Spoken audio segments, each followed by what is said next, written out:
ماہ رمضان کا جب چاند نظر آ جائے، چاند رات، اس رات مغرب کی نماز کے بعد سورۃ القدر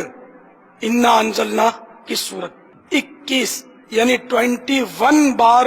جو پڑھ لے تو اس کی روزی میں ایسی برکت ہو جیسے کہ وہ اونچان سے پانی بہتا ہوا نیچان کی طرف تیزی سے آتا ہے، اتنی تیزی سے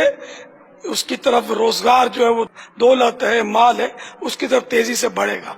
اور اس کی یوں تنگ دستی انشاءاللہ دور ہوگی۔ اور ویسے مطلقاً ہر اسلامی مہینے کی چاند رات، یہ رمضان شریف کا چاند دیکھ کر بھی یہ پڑھ سکتے ہیں جو آپ جو بتا رہا ہوں، سورۃ الملک یعنی تبارک الذی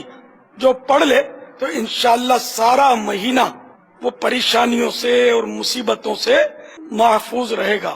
کہ اس مبارک سورت میں، سورۃ الملک